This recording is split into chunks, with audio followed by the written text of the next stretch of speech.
रात के 2 बज रहे थे और विराट मेघालय और असम बॉर्डर के बीच पड़ने वाली किश्नोई नदी पार कर रहा था। दूर दूर तक अंधेरा छाया हुआ था। एक गहरे सन्नाटे ने किश्नोई नदी को घेर के रखा हुआ था और उसी नदी के ऊपर काले बादल मंडरा रहे थे, जिन्हें देखकर ऐसा लग रहा था कि किसी भी पल वो बरसने वाले हैं। नदी में घुटनों तक का पानी था, जो धीमी रफ्तार के साथ बहे जा रहा था। विराट के एक हाथ में मोबाइल का टॉर्च था तो दूसरे हाथ में साइकिल का हैंडल। विराट पैदल पैदल मोबाइल के टॉर्च की रोशनी के सहारे नदी पार कर ही रहा था कि तभी उसका मोबाइल फोन बजने लग जाता है। विराट ने फोन उठाते हुए कहा, हाँ वंदना, बोलो। मोबाइल के अंदर से एक औरत की आवाज सुनाई देती है। कहाँ तक पहुँचे आप जी? किश्नोई नदी तक पहुंच गया हूँ वंदना, बस ये किश्नोई नदी पार करी और फिर मैं सीधे तुम्हारे पास। वंदना की घबराते हुए आवाज सुनाई देती है। क्या कहा? किश्नोई नदी पार कर रहे हो आप? और नहीं तो क्या, अब तुम्हें तो पता ही है कि बंगला मुड़ा गांव से रोंगकामुचा गांव जाने का तो एकमात्र यही रास्ता है ना, और वो भी नदी पार करके जाना पड़ता है। आपको इतनी रात में वापस नहीं आना चाहिए था, ग्रेवयार्ड कोठी में ही रुक जाना चाहिए था। आपको पता है ना, नदी के पास वो घूमती है।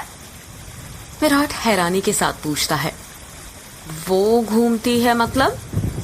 आपको सब पता है, पर फिर भी आप जानबूझकर ऐसा बोल रहे हैं ना। माँ जी ने बताया था ना कि नदी पार करते वक्त उसका नाम नहीं लेना चाहिए, वरना वो सच में आ जाती है। वंदना, तुम भी ना कहाँ माँ की बातों में आ गई। लगता है माँ ने तुम्हें भी यक्षिणी की कहानी। विराट अपनी बात पूरी करता उससे पहले ही वंदना घबराते हुए कहती है, चुप हो जाओ जी। हे काली माँ, मेरे पति की रक्षा करना और अनजाने में इनसे जो अनर्थ हुआ है उसके लिए माफ कर देना। अब ये कभी उसका नाम नहीं लेंगे। विराट हंसते हुए कहता है, क्या वंदना, तुम भी ना, ये यक्षिणी वक्षिणी ना कुछ नहीं होता, समझी? ये सब बस मनगढ़ंत बातें हैं जो गांव वालों ने बनाई हैं, और कुछ नहीं। आप नहीं मानते तो मत मानिए, पर मैं तो मानती हूँ ना। आप अपना जल्दी से आ जाइए बस। हाँ वंदना, आ रहा हूँ, बस ये नदी तो पार कर लूं पहले। अच्छा, मैं रखती हूँ। अरे ऐसे कैसे? तुम्हें नहीं लगता तुम कुछ भूल रही हो? मैं भूल रही हूँ? क्या भूल रही हूँ? यक्षिणी के बारे में याद रख सकती हो, लेकिन ये याद नहीं रख सकती कि आज हमारी शादी की सालगिरह है। गलती हो गई जी, माफ कीजिएगा। आपकी फिक्र में तो मैं भूल ही गई थी। विराट मुंह बनाते हुए कहता है, अब भूल गई थी ना तो उसकी सजा तो मिलेगी तुम्हें। सजा के लिए तैयार रहना। वंदना प्यार से पूछती है, अच्छा, तो क्या सजा देंगे आप? तुम्हारी सजा ये है कि तुम्हें आज रात भर जागना पड़ेगा। वंदना शर्मा जाती है और शर्माते हुए कहती है, आप भी ना कैसी कैसी बातें करते हैं आप। अरे अपनी पत्नी से ऐसी बातें नहीं करूंगा तो किससे करूंगा? ठीक है, आ जाइए, मैं इंतजार कर रही हूँ आपका। जल्दी आना। वंदना फोन कट कर देती है और विराट वापस से नदी पार करने लग जाता है। अभी विराट ने 1-2 कदम आगे बढ़ाए ही थे कि तभी उसको पायल बजने की आवाज सुनाई देती है। विराट को लगता है कि उसके पीछे से कोई लड़की भागते हुए निकली हो। पायल की आवाज सुनकर विराट जहां पर था वहीं पर रुक जाता है और पीछे मुड़कर देखने लग जाता है। जब वो पीछे मुड़ता है तो सिवाय अंधेरे के उसे कुछ दिखाई नहीं देता। उसके पीछे कोई नहीं था। ये वंदना भी ना यक्षिणी का नाम लेकर ना मेरे मन में ना उसका वहम डाल दिया है, और वही वहम डरा रहा है अब मुझे। और वैसे भी मैं तो खुद यक्षिणी से मिलना चाहता हूँ। बड़े चर्चे सुने हैं उसके, सुना है बड़ी खूबसूरत है। इतना कहकर विराट वापस से आगे बढ़ने लग जाता है। विराट मुश्किल से अभी 1-2 कदम ही चला था कि तभी उसे नदी के किनारे पर एक काला साया दिखाई देने लग जाता है। उस काले साए को देखकर विराट के कदम अपने आप थम जाते हैं। साई को देखकर ऐसा लग रहा था कि जैसे वो विराट का ही इंतजार कर रहा था। काले साई के पास से पायल के बजने की आवाज और चमेली के फूल की खुशबू आ रही थी। विराट के हाथ पैर कपकपाने लग गए थे। विराट डरते हुए कहता है, कहीं वंदना की बातें सच तो नहीं थी? ये यक्षिणी तो नहीं? विराट उस साई को देखकर इतना डर गया था कि उसका पूरा चेहरा पसीने से लथपथ हो गया था। विराट के हाथ पैर ठंडे पड़ गए थे। उसका दिल जोरों से धड़कने लग गया था। उसे समझ नहीं आ रहा था कि वो क्या करे। विराट डरते हुए कहता है, कौन है वहां पर? कोई जवाब नहीं आता है। सन्नाटा अब भी छाया हुआ था। विराट अपने मोबाइल का टॉर्च उस काले साए पर मारने लग जाता है। जब उस टॉर्च की रोशनी उस काले साए पर पड़ती है तो विराट देखता है कि वो साया और किसी का नहीं बल्कि एक लड़की का था। नदी के किनारे पर एक बहुत ही खूबसूरत लड़की खड़ी हुई थी, जिसकी उम्र करीब 24 साल और लंबाई 5 फीट 2 इंच थी। उसकी लंबी सी गर्दन, गुलाबी से होंठ, बाल खुले हुए जो उसके कमर तक आते थे, उसका गोरा बदन और उसी गोरे बदन पर उसने काली साड़ी पहन रखी थी। वो लड़की किसी अप्सरा से कम नहीं लग रही थी। वो इतनी खूबसूरत थी कि कोई भी मर्द उसका रूप देखकर अपनी हदों को भूलकर उसकी बाहों में मदहोश होना चाहेगा। वो लड़की अपने हाथ से विराट को इशारा करते हुए अपने पास बुलाती है। उस लड़की को देखकर विराट भूल गया था कि यक्षिणी जैसी कोई चीज भी होती है। विराट अपनी साइकिल को वहीं पर छोड़ देता है और जल्दी जल्दी उस लड़की के पास जाने लग जाता है, जैसे उसके बदन में कोई आग लग गई हो।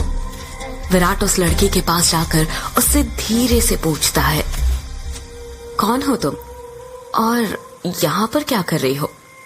क्या नाम है तुम्हारा? लड़की अपने चेहरे पर मुस्कान लाते हुए कहती है,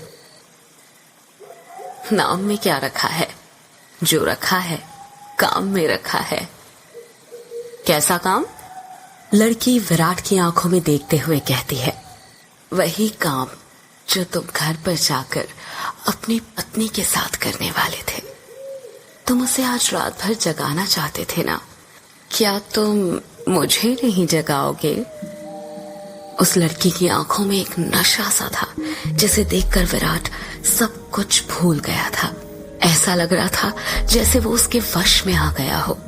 विराट भी उस लड़की की आंखों में देखते हुए कहता है, हाँ क्यों नहीं, मैं तुम्हें आज रात क्या, कल परसों नरसों हमेशा जगा कर रखूंगा। कभी नहीं सोने दूंगा तुम्हें। इतना कहते ही विराट उस लड़की को अपने सीने से सटा लेता है और अगले ही पल दोनों नदी के रेत पर निर्वस्त्र पड़े हुए थे। दोनों के जिस्मों की गर्मी से रेत उनके शरीर पर चिपक गई थी। उस लड़की के बदन में से चमेली के फूलों की खुशबू आ रही थी। लड़की नीचे थी और विराट उसके ऊपर। विराट के माथे की पसीने की बूंदें ये साफ जाहिर कर रही थी कि वो थक चुका था और उसके बदन की सारी ताकत खत्म होने वाली थी। पर उस लड़की का चेहरा देखकर ऐसा लग रहा था जैसे अभी तो कुछ हुआ ही नहीं था।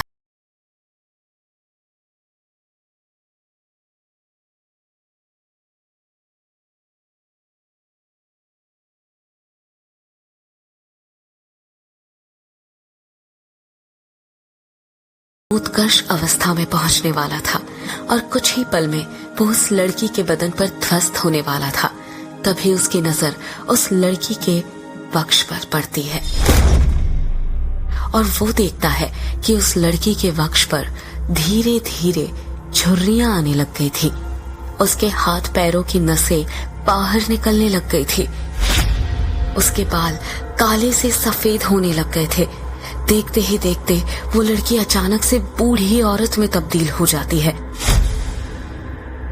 ये सब देखकर विराट की आंखें फटी की फटी रह गई थी। उसका गर्म बदन अचानक से ठंडा पड़ गया था। विराट कांपते हुए कहता है, कौन हो तुम?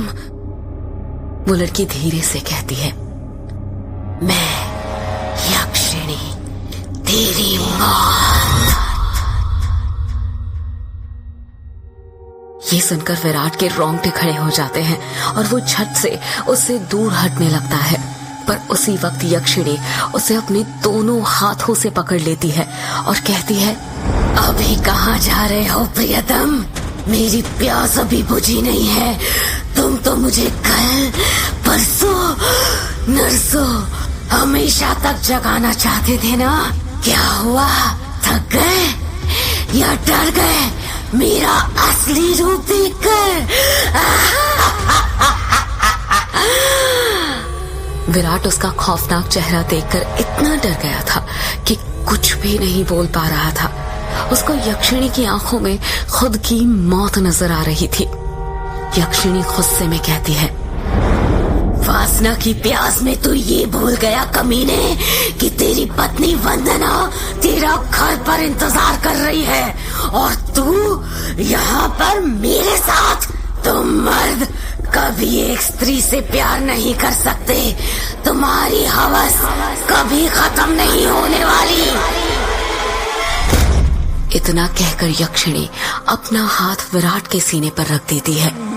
यक्षिणी के लंबे लंबे काले नाखून थे जो चाकू की तरह पैने थे। विराट डरते हुए कहता है, नहीं नहीं, ऐसा मत करो, जाने दो मुझे। जाने ही तो दे रही हूँ। पहली बटोला, पहली बटोला, पहली बटोला। इतना कहकर यक्षिणी अपना हाथ विराट के सीने के अंदर घुसा देती है और उसी वक्त जोर से काले बादल गरजने लगते हैं और बारिश होने लग जाती है।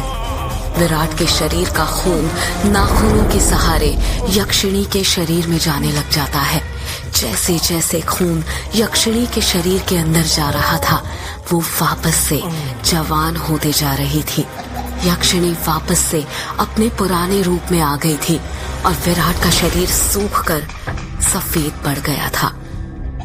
उसके अंदर खून की एक बूंद तक नहीं थी, पर उसकी धड़कनें अब भी चल रही थी। यक्षिणी अपना मुंह विराट के कान के पास ले जाती है और फुसफुसाते हुए कहती है, राम नो राम रो, राम रो, राम नो राम नो राम रो। इतना कहकर यक्षिणी अपना खून से सना हाथ विराट के सीने से बाहर निकालने लग जाती है। जैसे ही यक्षिणी अपना हाथ विराट के सीने से बाहर निकालती है, विराट अपना दम तोड़ देता है, क्योंकि यक्षिणी के हाथ में विराट का दिल था जो सिकुड़ चुका था। अगले ही पहल यक्षिणी विराट का दिल लेकर गायब हो जाती है, ठीक उस तरह जिस तरह बारिश की बूंदें होती है।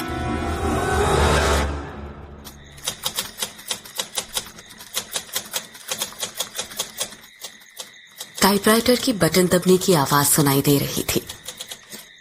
एक आदमी जो कि कोट पैंट पहना हुआ था, एक बंद कमरे में सफेद टाइपराइटर के ऊपर कहानी टाइप कर रहा था। उस आदमी ने बड़ा सा गोल चश्मा पहना हुआ था। कमरे के अंदर चारों तरफ बुक शेल्फ रखी हुई थी, जिनमें करीब 1000 से भी ज्यादा किताबें जमी हुई थी। टेबल के ऊपर ही एक एश ट्रे थी, जिसमें कुछ आधी जली तो कुछ पूरी जली सिगरेट और ऐश रखी हुई थी। लेखक खुद से कहता है, चलो ये भाग तो पूरा हुआ।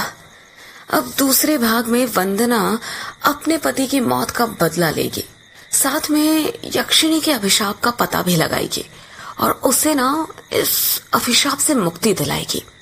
रीडर्स को बहुत दुख होगा विराट की मौत से, पर क्या करे, मौत होगी तभी तो हॉरर कहानी आगे बढ़ेगी ना। इतना कहकर लेखक एक सिगरेट जलाता है और उसके कश खींचते हुए अपने मोबाइल से किसी को फोन करने लग जाता है।